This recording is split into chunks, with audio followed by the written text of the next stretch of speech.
For centuries, stories have drifted like mist across the English countryside. Tales of wonders, warnings, and things half seen and half believed. Among them is one so calm in its telling, and yet so strange in its substance that it lingers like a bell note after dark. The story of the Green Children of Woolpit. Suffolk, England, 12th century. The village of Woolpit rests among barley fields and winding hedgerows, a patchwork of gold and green beneath a vast English sky. Its name comes from the wolf pits once dug to guard flocks, deep mouths in the earth rimmed with nettle and wild grass. One summer day, villagers hear voices near the pits, not shouts or cries, but quick murmurs, musical and unfamiliar. Peering over the rim, they see two children below, a boy and a girl. Their clothes are made of a fabric no one recognizes, finely woven, dyed in colors that shimmer strangely in the light. Their faces are alert and frightened, and their skin, from brow to fingertips, glows with a soft green hue. Startled by sunlight, the children shield their eyes and whisper to one another in a language no one can decipher, lilting and rhythmic, like water running over stone.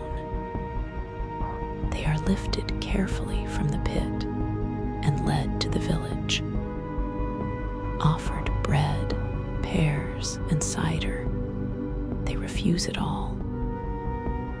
Only when fresh beans are brought from the field do they eat, cracking the pods open eagerly, as if finding something from home. Word spreads quickly, and soon they are taken to the manor of Sir Richard de Calne. Servants whisper in doorways, while the Lord himself watches with curiosity rather than fear. The boy grows pale and weak. The girl watches everything. Days pass before either speaks a word anyone understands. But little by little, English begins to shape on the girl's tongue. Her skin lightens with the seasons. The boy does not survive the year. When Sir Richard asks the girl where she came from, she tells him a story that unsettles even his reason. She says she and her brother came from St. Martin's Land, a place where the sun never shines directly, where the light is soft and green as afternoon beneath the leaves. All the people there, she says, are like them, shaded with that same hue, living in an everlasting twilight. One day, following their father's cattle, they entered a cavern and walked for what felt like hours, guided by the lowing of the herd.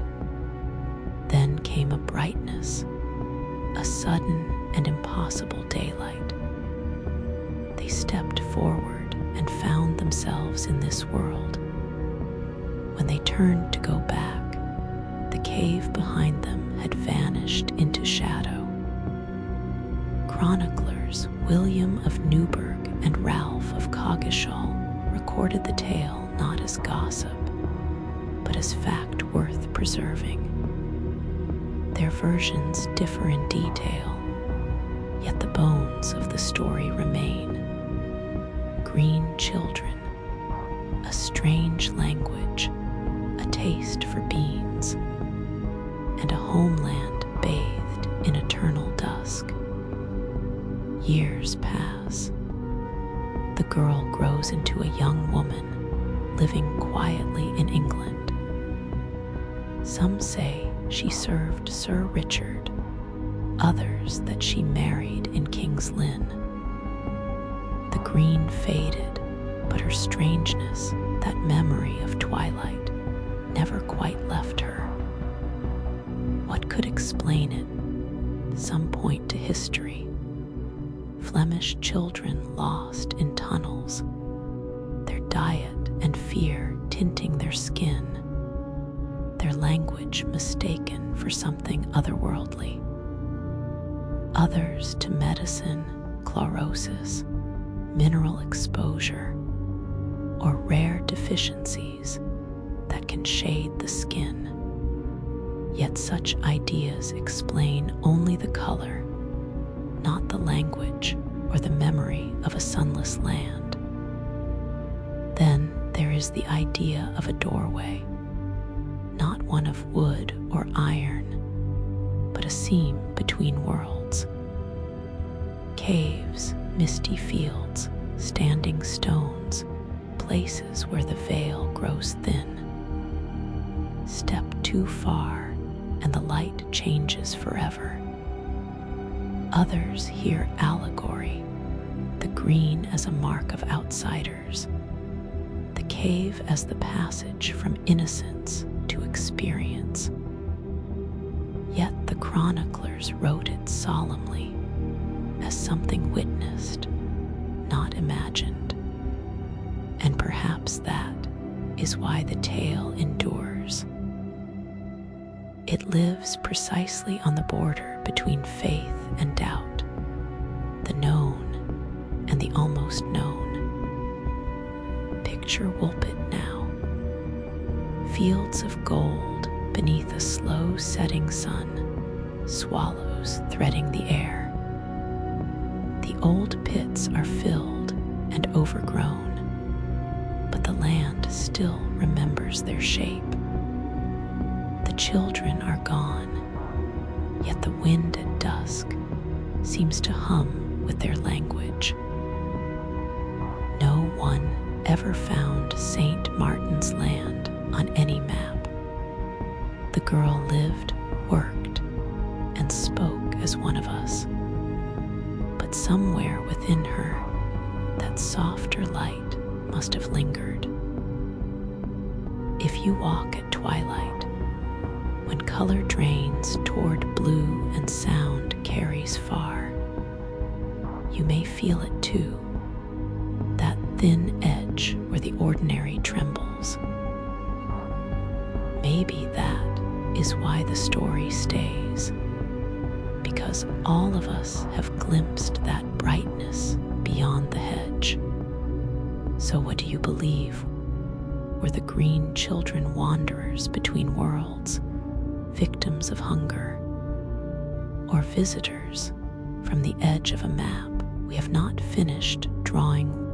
Woolpit keeps no answer, only the echo of a mystery held like a lantern at dusk. Thank you for walking into the twilight with me. If this story stirred your curiosity, tap like so it finds other seekers, and subscribe for more. Another story added to the Moonlit Archives.